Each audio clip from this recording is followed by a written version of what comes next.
नमस्कार दोस्तों, आपका स्वागत है मेरे चैनल में। प्रस्तुत है श्री लाल शुक्ल जी द्वारा लिखित राग दरबारी उपन्यास का भाग 5। पुनर्जन्म के सिद्धांत की इजाद दीवानी की अदालतों में हुई है ताकि वादी और प्रतिवादी इस अफसोस को लेकर न मरे कि उनका मुकदमा अधूरा ही पड़ा रहा। इसके सहारे वे सोचते हुए चैन से मर सकते हैं कि मुकदमे का फैसला सुनने के लिए अभी अगला जन्म तो पड़ा ही है। वैद्य जी की बैठक के बाहर चबूतरे पर जो आदमी इस समय बैठा था, उसने लगभग 7 साल पहले दीवानी का एक मुकदमा दायर किया था।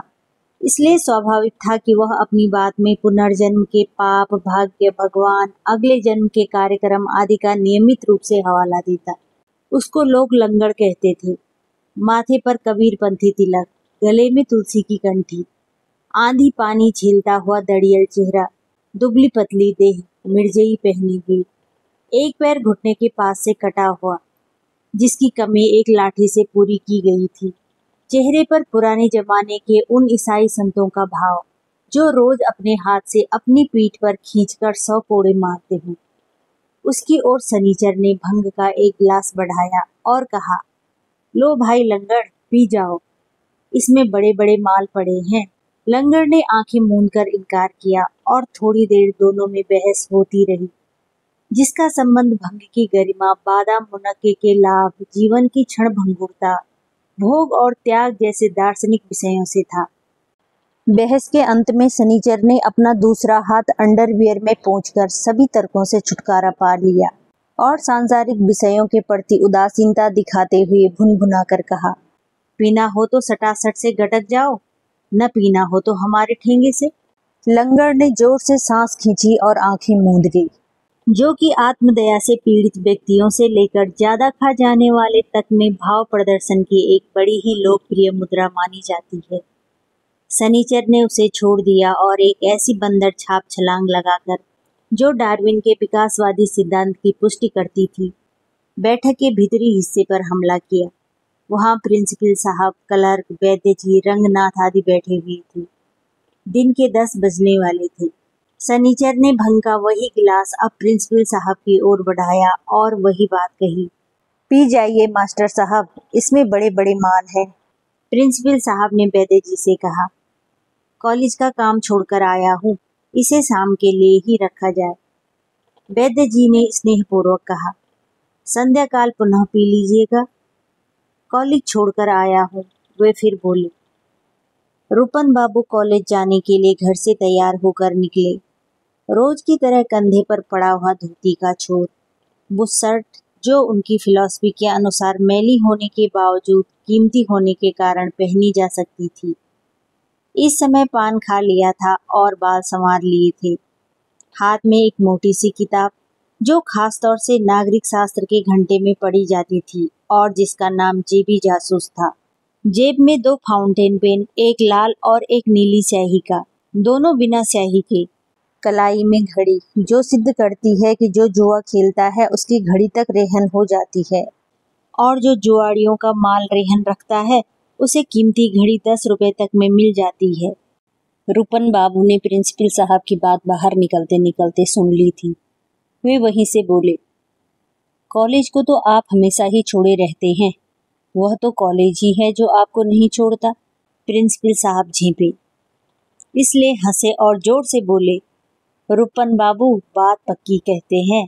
सनीचर ने उछलकर उनकी कलाई पकड़ ली, किलक कर कहा, तो लीजिए, इसी बात पर चढ़ा जाइए एक गिलास।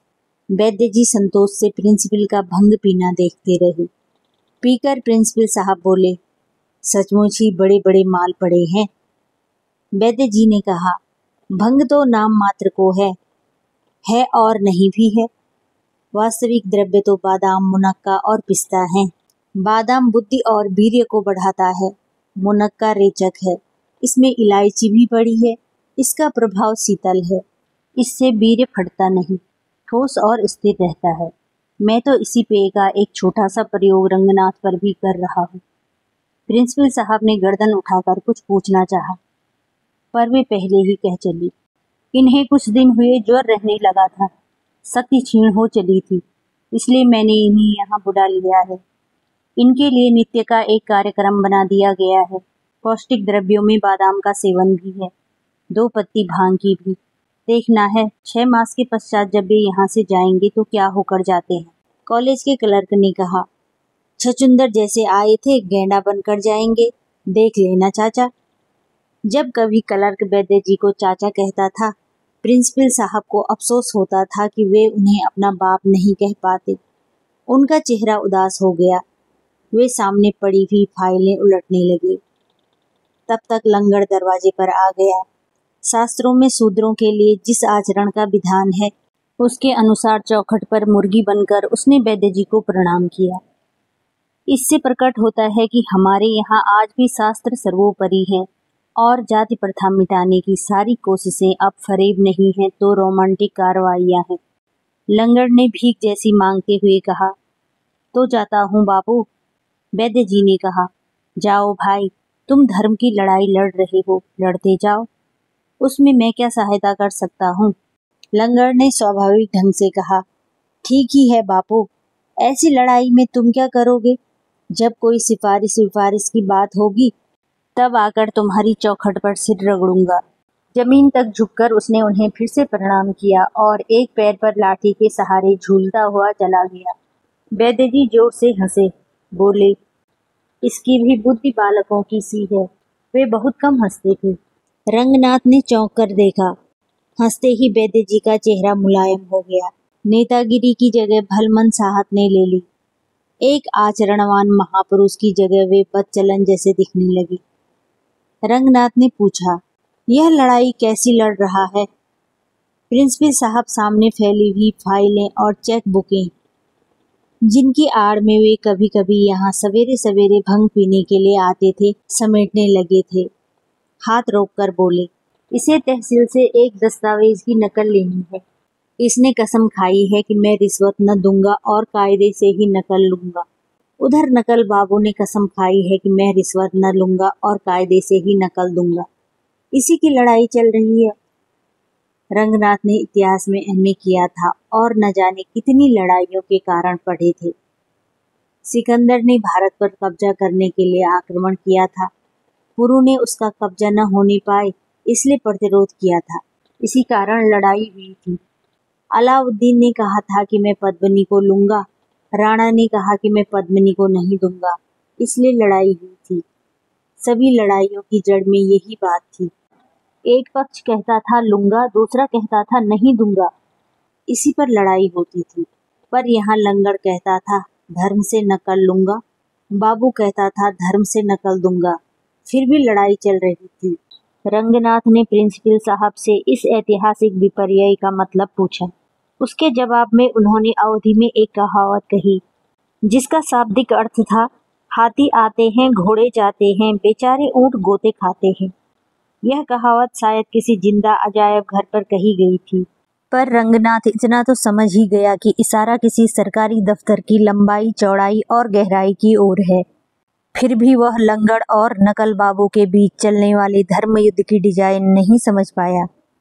उसने अपना सवाल और स्पष्ट रूप से प्रिंसिपल साहब के सामने पेश किया। उनकी ओर से क्लर्क बोला, ये गंजहों के चोंचले हैं, मुश्किल से समझ में आते हैं। लंगड़ यहाँ से 5 कोस दूर एक गांव का रहने वाला है। बीबी मर चुकी है। लड़कों से यह नाराज है और उन्हें अपने लिए मरा हुआ समझ चुका है। भगत आदमी है। कबीर और दादू के भजन गाया करता था। गाते गाते थक गया तो बैठे ठाले एक दीवानी का मुकदमा दायर कर बैठा।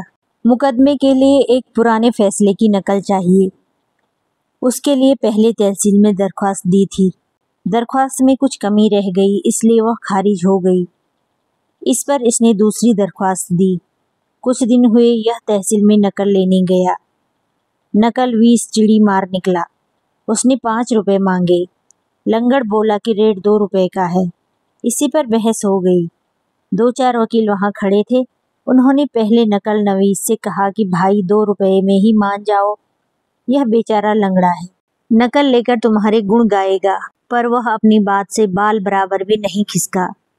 एकदम से मर्द बन गया और बोला कि मर्द की बात एक होती है, जो कह दिया वही लूंगा। तब वकीलों ने लंगड़ को समझाया। बोले कि नकल बाबू भी घर गृहस्थीदार आदमी हैं, लड़कियां ब्याहनी हैं इसलिए रेट बढ़ा दिया है, मान जाओ और 5 रुपए दे दो।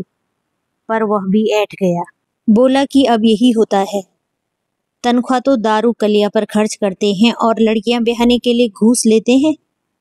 नकल बाबू बिगड़ गया, गुर्रा कर बोला कि जाओ, अब इसी बात पर घूस नहीं लेंगे, जो कुछ करना होगा कायदे से करेंगे। वकील ने बहुत समझाया कि ऐसी बात न करो, लंगड़ भगत आदमी है, उसकी बात का बुरा न मानो, पर उसका गुस्सा एक बार चढ़ा तो फिर नहीं उतरा। सच तो यह है रंगनाथ बाबू की लंगड़ ने गलत नहीं कहा था। इस देश में लड़कियां ब्याहना भी चोरी करने का बहाना हो गया है। एक रिश्वत लेता है तो दूसरा कहता है कि क्या करे बेचारा, बड़ा खानदान है, लड़कियां ब्याहनी है। सारी बदमाशी का तोड़ लड़कियों के ब्याह पर होता है। जो भी हो, लंगड़ और नकल बाबू में बड़ी हुज्जत हुई। अब घूस के मामले में बात बात पर हुज्जत होती ही है। पहले सदा काम होता था, पुराने आदमी बात के पक्के होते थे, 1 रुपया टिका दो, दूसरे दिन नकल तैयार। अब नए नए स्कूली लड़के दफ्तर में घुस आते हैं और लेन देन का रेट बिगाड़ते हैं। इन्हीं की देखा देखी पुराने आदमी भी मनमानी करते हैं। अब रिश्वत का देना और रिश्वत का लेना दोनों बड़े झंझट के काम हो गए हैं। लंगड़ को भी गुस्सा आ गया। उसने अपनी कंठी छूकर कहा कि जाओ बाबू, तुम कायदे से ही काम करोगे तो हम भी कायदे से ही काम करेंगे। अब तुमको एक कानी कौड़ी न मिलेगी। हमने दरख्वास्त लगा दी है, कभी न कभी तो नंबर आएगा ही। उसके बाद लंगड़ ने जाकर तहसीलदार को सब हाल बताया। तहसीलदार बहुत हंसा और बोला कि शाबाश लंगड़, तुमने ठीक ही किया, तुम्हें इस लेन देन में पड़ने की कोई जरूरत नहीं, नंबर आने पर तुम्हें नकल मिल जाएगी। उसने पेशकार से कहा, देखो लंगड़ बेचारा 4 महीने से हैरान है, अब कायदे से काम होना चाहिए, इन्हें कोई परेशान न करे। इस पर पेशकार बोला कि सरकार, यह लंगड़ा तो झक्की है, आप इसके झमेले में न पड़े। तब लंगड़ पेशकार पर बिगड़ गया। झाए झाए होने लगी। किसी तरह दोनों में तहसीलदार ने सुलह कराई। लंगड़ जानता है कि नकल बाबू उसकी दरख्वास्त किसी न किसी बहाने खारिज करा देगा। दरख्वास्त बेचारी तो चींटी की जान जैसी है, उसे लेने के लिए कोई बड़ी ताकत न चाहिए। दरख्वास्त को किसी भी समय खारिज कराया जा सकता है। फीस का टिकट कम लगा है, मिसिल का पता गलत लिखा है, एक खाना अधूरा पड़ा है, ऐसी ही कोई बात पहले नोटिस बोर्ड पर लिखा दी जाती है और अगर उसे दी गई तारीख तक ठीक न किया जाए तो दरख्वास्त खारिज कर दी जाती है। इसलिए लंगड़ ने अब पूरी तैयारी कर ली है। वह अपने गांव से चला आया है, अपने घर में उसने ताला लगा दिया है। खेत पात, फसल, बैल बधिया सब भगवान के भरोसे छोड़ आया है। अपने एक रिश्तेदार के यहाँ डेरा डाल दिया है और सवेरे से शाम तक तहसील के नोट बोर्ड के आसपास चक्कर काटा करता है। उसे डर है कि कहीं ऐसा न हो कि नोटिस बोर्ड पर उसकी दरख्वास्त की कोई खबर निकले और उसे पता ही न चले, चूंकि नहीं कि दरख्वास्त खारिज हुई। एक बार ऐसा हो भी चुका है। उसने नकल लेने के सब कायदे रट डाले हैं, फीस का पूरा चार्ट याद कर लिया है। आदमी का जब करम फूटता है तभी उसे थाना कचहरी का मुंह देखना पड़ता है। लंगड़ का भी करम फूट गया है, पर इस बार जिस तरह से वह तहसील पर टूटा है, उससे लगता है कि पट्ठा नकल लेकर ही रहेगा। रंगनाथ ने अपने जीवन में अब तक काफी बेवकूफियां नहीं की थीं, इसलिए उसे अनुभव नहीं कहा जा सकता था।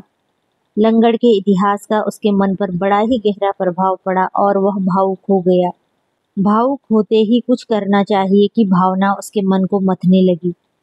पर क्या करना चाहिए, इसका जवाब उसके पास नहीं था। जो भी हो, भीतर ही भीतर जब बात बर्दाश्त से बाहर होने लगी तो उसने भुनभुना कर कह ही दिया, यह सब बहुत गलत है, कुछ करना चाहिए। क्लर्क ने शिकारी कुत्ते की तरह झपट कर यह बात दबोच ली। बोला, क्या कर सकते हो रंगनाथ बाबू, कोई क्या कर सकता है, जिसके छिलता है उसी के चुन मुनाता है। लोग अपना ही दुख दर्द ढो लें, यही बहुत है, दूसरे का बोझा कौन उठा सकता है। अब तो वही है भैया कि तुम अपना दाद उधर से खुजलाओ, हम अपना इधर से खुजलाएं। क्लर्क चलने को उठ खड़ा हुआ। प्रिंसिपल ने चारों ओर निगाह दौड़ाकर कहा, बद्री भैया दिखाई नहीं पड़ रहे हैं। वैद्य जी ने कहा, एक रिश्तेदार डकैती में फंस गए हैं, पुलिस की लीला अपरंपार है, जानते ही हो। बद्री वहीं गया था, आज लौट रहा होगा। सनीचर चौखट के पास बैठा था, मुंह से सीटी जैसी बजाते हुए बोला, जब तक नहीं आते तभी तक भला है। प्रिंसिपल साहब भंग पीकर अब तक भूल चुके थे कि आराम हराम है। एक बड़ा सा तकिया अपनी ओर खींचकर वे इत्मीनान से बैठ गए और बोले, बात क्या है? सनीचर ने बहुत धीरे से कहा, कोऑपरेटिव यूनियन में गबन हो गया है। बद्री भैया सुनेंगे तो सुपरवाइजर को खा जाएंगे। प्रिंसिपल आतंकित हो गए।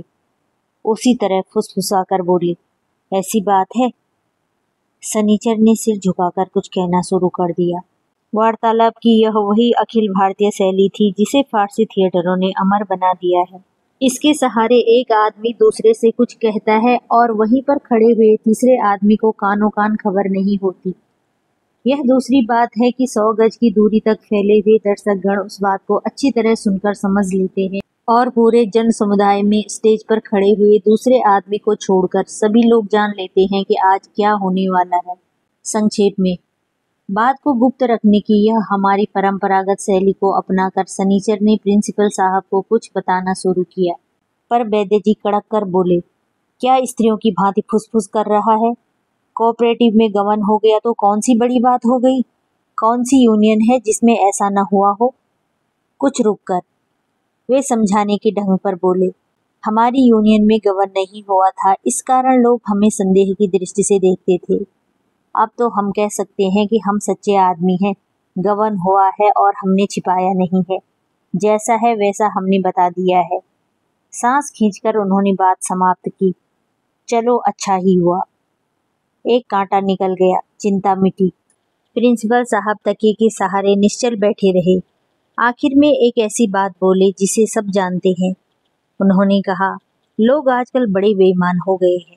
यह बात बड़ी ही गुणकारी है और हर भला आदमी इसका प्रयोग मल्टीविटामिन टिक्कियों की तरह दिन में 3 बार खाना खाने के बाद कर सकता है। पर क्लर्क को इसमें कुछ व्यक्तिगत आपेक्ष जैसा जान पड़ा। उसने जवाब दिया, आदमी आदमी पर है। अपने कॉलेज में तो आज तक ऐसा नहीं हुआ। वैद्य जी ने उसे आत्मीयता की दृष्टि से देखा और मुस्कुराए। कोऑपरेटिव यूनियन वाला गबन बीज गोदाम से गेहूं निकाल कर हुआ था। उसी की ओर इशारा करते हुए बोले, कॉलेज में गबन कैसे हो सकता है? वहाँ गेहूं का गोदाम नहीं होता। यह मजाक था। प्रिंसिपल साहब हंसे। एक बार हंसी शुरू हुई तो आगे का काम भंग ने संभाल लिया। वे हंसते ही रहे, पर क्लर्क व्यक्तिगत आपेक्ष के संदेह से पीड़ित जान पड़ता था। उसने कहा, पर चाचा, कॉलेज में तो भूसे के सैकड़ों गोदाम हैं। हर एक के दिमाग में भूसा ही भरा है। इस पर और भी हंसी हुई। सनीचर और रंगनाथ भी हंसे। हंसी की लहर चबूतरे तक पहुंच गई। वहां पर बैठे हुए 2-4 गुमनाम आदमी भी असंपृक्त भाव से हंसने लगे। क्लर्क ने प्रिंसिपल को आंख से चलने का इशारा किया। यह हमारी गौरवपूर्ण परंपरा है कि असल बात 2-4 घंटे की बातचीत के बाद अंत में ही निकलती है। अतः वैद्य जी ने अब प्रिंसिपल साहब से पूछा, और कोई विशेष बात? कुछ नहीं, वही खन्ना वाला मामला है। परसों दर्जे में काला चश्मा लगाकर पढ़ा रहे थे। मैंने वही खींच कर रख दिया। लड़कों को बहका रहे थे। मैंने कहा, लो पुत्रवर, तुम्हें हम यही घसीटकर फीता बना लेते हैं। प्रिंसिपल साहब ने अपने ऊपर बड़ा संयम दिखाया था, पर यह बात खत्म करते करते अंत में उनके मुंह से फिक फिक जैसी कोई चीज निकल ही गई। वैद्य जी ने गंभीरता से कहा, ऐसा न करना चाहिए।